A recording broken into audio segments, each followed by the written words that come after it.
আমরা হচ্ছে গ্রুপের কর্মী, আর এখানে হচ্ছে গ্রুপ থেকে আমাদের মিট প্রজেক্ট করা হয়। আমরা প্রতি বছরের ন্যায় এবারও করতেছি।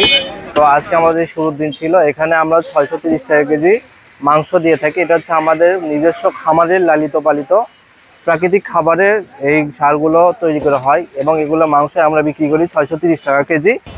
এই 630 টাকা কেজি করা হয়েছে যাতে মধ্যবিত্ত, গরিব, এমনকি মানে বড় লোক পর্যন্ত আপনারা নিতে পারবেন। এখানে আমরা মাংস 250 গ্রাম থেকে শুরু করে 1 কেজি 2 কেজি পর্যন্ত দিই।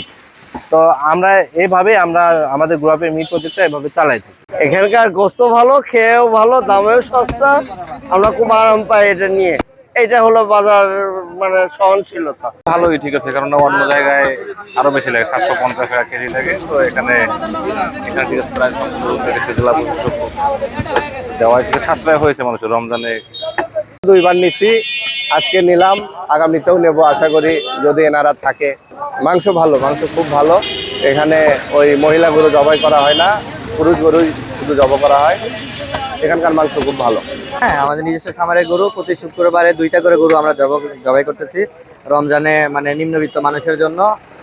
এখানে আমাদের 2টা গরু আজকের হয়েছে, একটা হলো 5.5 মণ মাংস হয়েছে, আর একটা হয়েছে হলো 4 মণ মাংস। হ্যাঁ, এই উদ্যোগটা খুব ভালো। বরাবরই যদি করা যেত তাহলে সবাই উপকৃত হতো এবং একটু ভালো লাগতো আর কি, সবাই একটু সাশ্রয় পেত। পবিত্র রমজান উপলক্ষে প্রাণী সম্পদ বিভাগ থেকে ন্যায্য মূল্যে এবং সুলভ মূল্যে দুধ, ডিম, মাংস বিপণনের লক্ষ্যে আজকে আমরা গরুর মাংস বিক্রি 630 টাকা ধরে প্রায় 1200 জন লোকের মাঝে আমরা এই বিপণন কার্যক্রম শুরু করেছি, এবং আমাদের এই সুলভ মূল্যে দুধ, ডিম, মাংসের কার্যক্রম পুরো রমজান মাস জুড়ে অব্যাহত থাকবে ইনশাআল্লাহ। বগুড়া সদর প্রাণী সম্পদ যে আয়োজনটা করেছে ভোক্তাদের জন্য, মানুষের জন্য সুলভ মূল্যে যে খাদ্য তারা পাচ্ছে, মাংস, দুধ, ডিম, এটা প্রশংসার দাবিদার। আমরা চাই যে দেশের মানুষ সুলভ মূল্যে তাদের ক্রয় ক্ষমতার মধ্যে জিনিসপত্র কিনুক।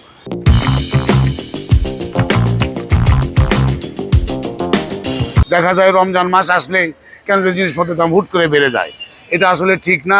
এরকম বাজার, এরকম পরিস্থিতি সবসময় থাক, যেহেতু দেশের প্রধানমন্ত্রী চাচ্ছে যে দেশের মানুষ আমিষ পাক, আমিষ জাতীয় যেগুলো খাদ্য সেগুলো পাক। আমরা সেই উদ্যোগগুলো গ্রহণ করেছি, আমাদের প্রাণী সম্পদ গ্রহণ করেছে।